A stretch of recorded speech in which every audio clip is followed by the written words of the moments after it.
Audio Jungle.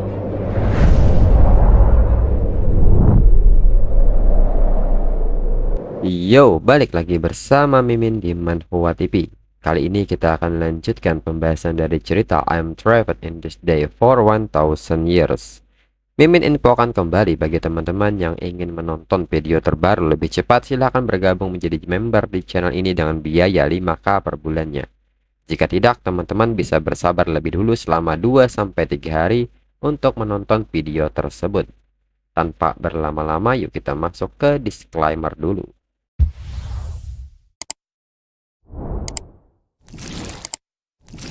Disclaimer, silahkan abaikan hal ini jika kalian sudah mengerti. Ini peringatan mengenai konten di channel ini.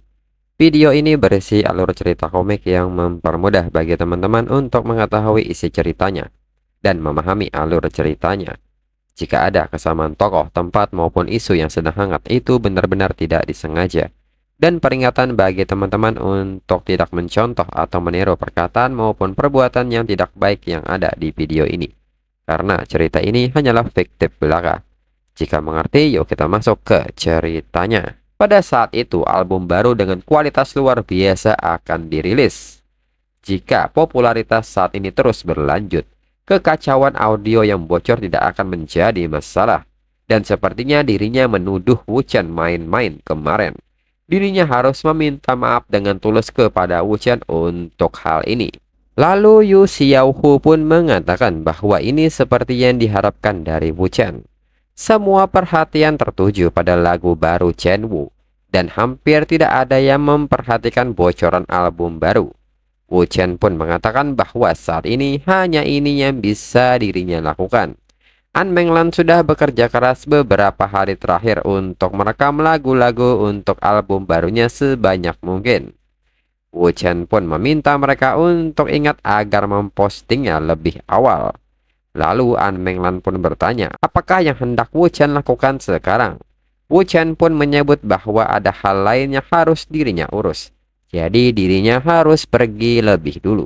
Dan nanti dirinya akan menghubungi An Menglan.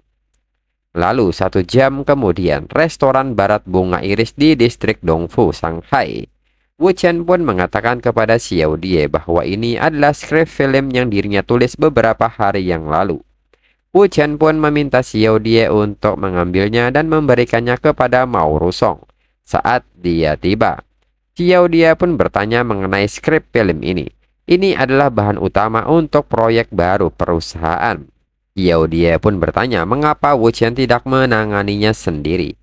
Wuchen pun menyebut bahwa Xiao Die yang harus menanganinya, karena itu akan menjadikan Xiao Die ketua Shanghai Entertainment. Xiao Die pun kaget karena Wuchen akan menjadikannya sebagai ketua Shanghai Entertainment. Lalu di saat yang sama, seseorang datang dan mengatakan bahwa bukankah ini prima dona sekolah Universitas Juang. Diketahui bahwa dia adalah Qi Chenghong, putra dari kakak Qi Zun, Qi Min, ketua Suwangqi Real Estate. Lalu di sebelahnya adalah Qi Jun, 45 tahun, pemegang saham utama dari direktur grup Suwangqi Real Estate kota Shanghai.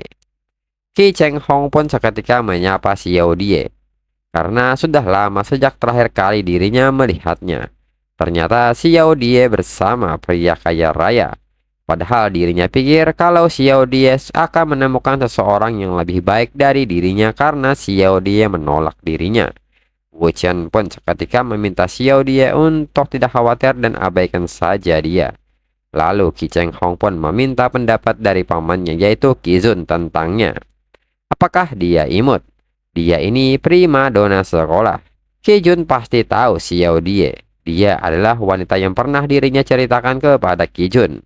Qi Jun pun membenarkan hal itu. Dia keindahan teratas. Dirinya bisa membayangkan betapa nyamannya untuk memilikinya. Qi Chenghong memang punya selera yang bagus. Kembali Qi Chenghong menggoda Xiao Die dan bertanya, sudah berapa lamakah hubungan asmaranya? Apakah Xiao Die sudah cukup bersenang-senang dengan teman kayanya? Xiao Die pun seketika terpancing dan meminta Qi Chenghong untuk berhenti berkata yang tidak masuk akal. Apakah Qi Chenghong tidak lihat kalau Qi Chenghong mengganggu makan malam mereka? Xiao Die pun meminta Wuchen untuk tidak mendengarkan omong kosong mereka. Ki Cheng Hong pun menilai, pria kaya ini bahkan tidak bereaksi saat keadaannya sejauh ini. Dengan ini, dia pasti mudah untuk dihadapi. Kembali, Ki Cheng Hong bertanya apa maksud Xiao Die bilang dirinya mengutarakan omong kosong. Apakah yang sudah Xiao Die lakukan dengan orang lain? Dirinya belum bilang apa-apa. Lalu Wu Chen pun meminta Xiao Die untuk menyiramnya. Xiao Die pun seketika kaget diminta melakukannya. Wu Chen pun meminta Xiao Die untuk tidak takut dan siram Ki Cheng Hong. Dan seketika Xiao Die menyiramnya tanpa ragu. Dan Ki Cheng Hong pun kaget dengan hal ini. Dan seketika bersiap untuk memukul Xiao Die. Namun tiba-tiba Wu Chen menendang kaki Cheng Hong tanpa basa-basi hingga membuat Ki Cheng Hong jatuh ke meja dengan keras. Hingga kepala Ki Cheng Hong mengalami pendarahan. Ki Cheng Hong pun seketika mengadu kepada Qi Jun bahwa seseorang telah menendang dirinya. Qi Jun pun seketika bertanya siapakah orangnya. Hingga Qi Jun mencurigai Wu Chen yang telah menendangnya. Wu Chen pun seketika bertanya apakah Qi Jun melihat dirinya menendang Ki Cheng Hong. Wu Chen pun meminta Qi Jun untuk tidak menuduhnya tanpa bukti. Jika Qi Jun punya waktu beromong kosong di sini, dan mengapa tidak memeriksa CCTV saja? Mendengar hal ini, Qi Jun pun seketika akan memeriksa CCTV. Wu Chen pun menyebut bahwa dirinya dan Xiao Die sudah ada di ujung meja. Ini adalah titik buta dari CCTV. Qi Jun mungkin hanya menyia-nyiakan tenaganya. Mendengar hal ini, Qi Jun pun bertanya-tanya apakah anak muda ini diam-diam mengakuinya. Qi Jun pun menyebut bahwa Wu Chen sangat berani menyentuh keponakannya. Namun Wu Chen seketika memberitahu Qi Jun bahwa keponakannya telah tepar. Wu Chen pun meminta Qi Jun untuk segera membawa keponakannya ke rumah sakit tepat waktu. Jika tidak, Ki Cheng Hong akan mati. Qi Jun pun seketika menggotong Ki Cheng Hong dan akan mengingat wajah Wu Chen. Lalu Xiao Die pun mengkhawatirkan Wu Chen soal ini. Wu Chen pun menyebut ini tidak apa-apa. Mereka hanyalah orang bodoh, sehingga tidak ada yang perlu ditakutkan. Xiao Die pun menyebut bahwa Ki Cheng Hong itu punya latar belakang yang sangat kaya. Keluarganya punya kekayaan lebih dari 10 miliar yuan. Dia selalu melanggar hukum di sekolah dan tidak ada yang berani melakukan apapun padanya. Wu Chen pun seketika bertanya apa maksud Xiao Die. Xiao Die pun menyebut bahwa dirinya sudah membuat Wu Chen mendapat masalah. Bukankah Wu Chen dalam bahaya? Wu Chen pun mengatakan bahwa itu bukan salah Xiao Die. Dirinya tidak akan membiarkan Xiao Die menderita ketidakadilan seperti itu. Jika Xiao Die menemukan hal seperti itu, hantam saja kepalanya menggunakan botol anggur dan serahkan sisanya kepadanya. Xiao Die pun bahagia mendengarnya. Lalu 3 jam setelah makan dan berdiskusi dengan Mao Rusong, kini Wu Chen dan Xiao Die berada di kamar mandi. Xiao Die pun menyebut bahwa Wu Chen pasti kelelahan karena semua masalah beberapa hari terakhir ini. Dirinya akan menggosok punggung Wu Chen.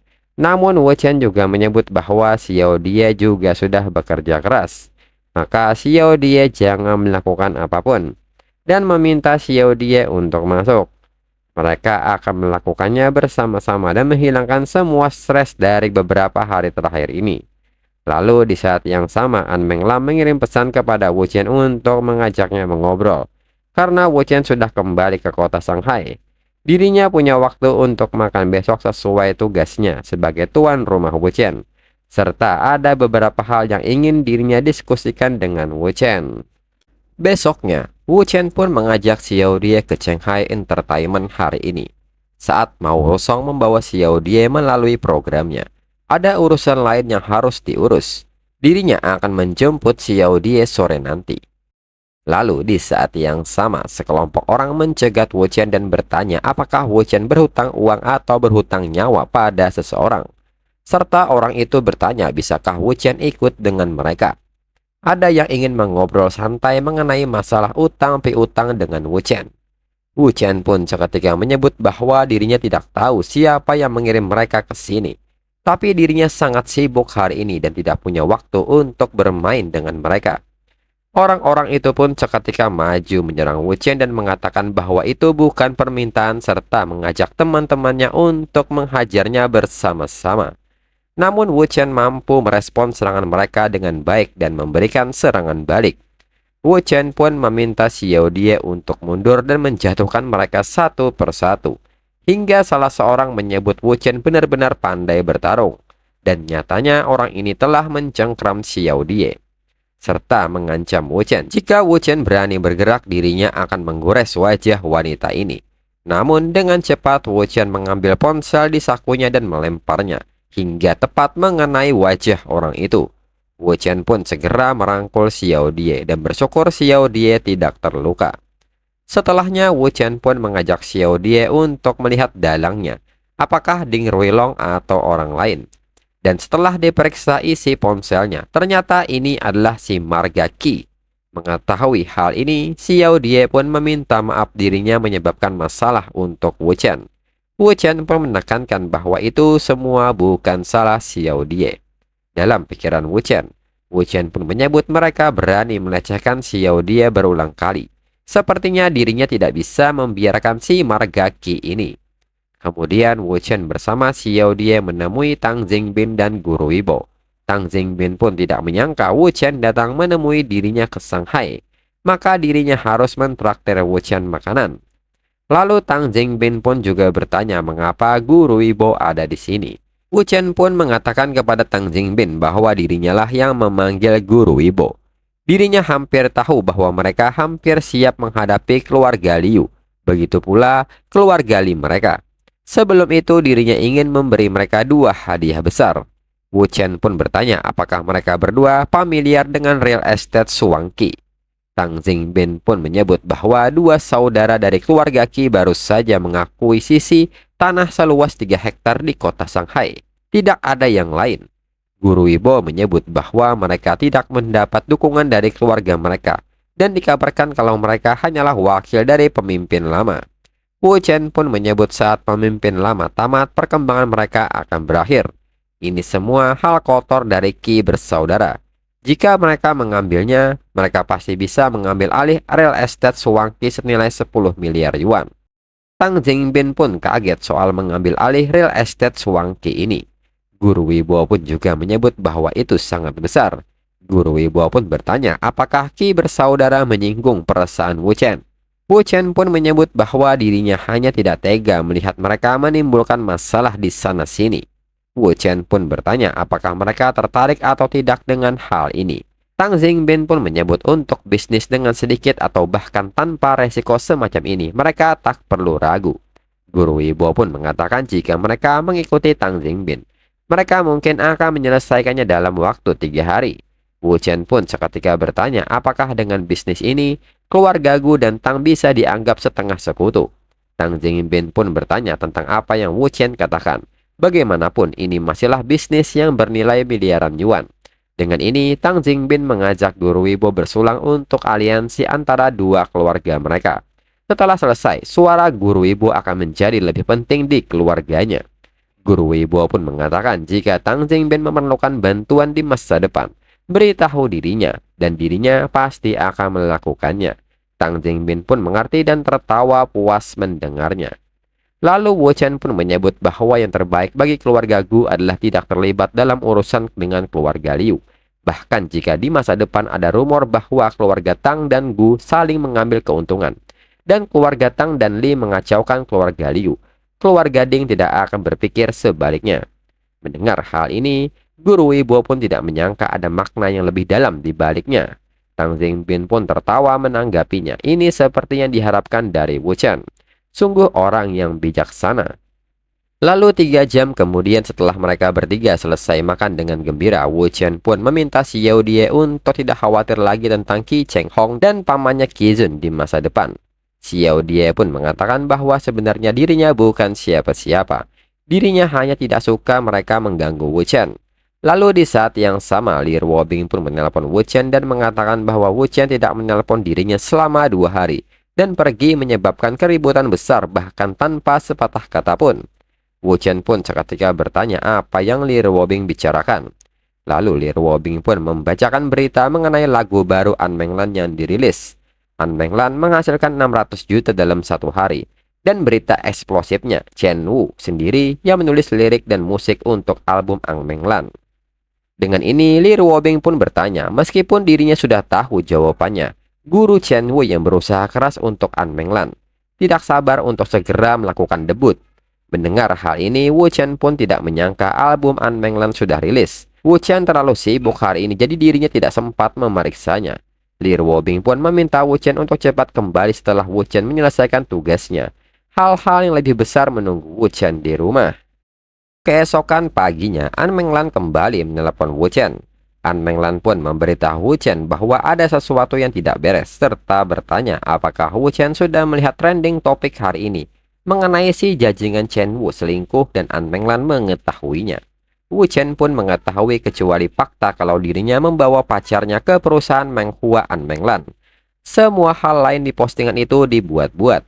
Orang-orang yang membuat postingan ini punya kemampuan menulis yang baik dan cerita yang dibuat dengan baik.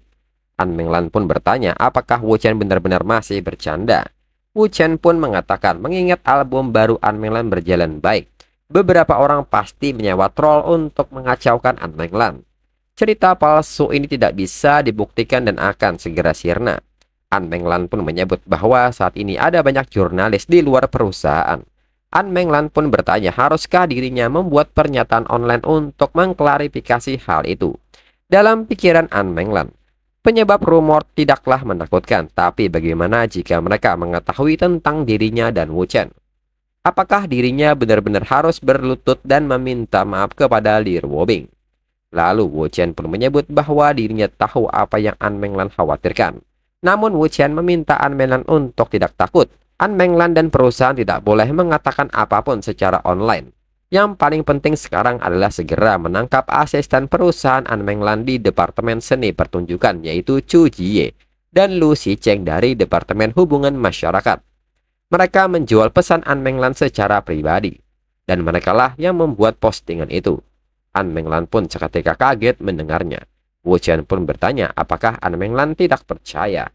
Namun An Menglan segera menanggapi hal ini dan untuk saat ini dirinya akan menanganinya. Lalu An Menglan pun mengatakan bahwa sebaiknya mereka tidak bertemu dulu sampai semua masalah ini beres. Kemudian Wu Chen pun meminta Xiao Die untuk tidak khawatir. Xiao Die tidak perlu memikirkan hal-hal kecil ini. Mao Rusong akan mengajari Xiao Die semua yang perlu Xiao Die ketahui. Maka Xiao Die perlu meluangkan waktu dan pelajari semua yang Xiao Die bisa, karena dirinya akan segera pergi ke kota Donghai. Lalu 3 jam kemudian, kepulangan Wu Chen pun segera disambut oleh Qing Ying. Wu Chen pun tidak menyangka bahwa Qing Ying akan ada di sini. Wu Chen kira hanya ada Li Ruobing. Qing Ying pun menyebut bahwa dirinya belum bisa bertemu dengan Wu Chen selama beberapa hari. Dirinya sangat merindukan Wu Chen hingga ingin mencium dan memeluk Wu Chen.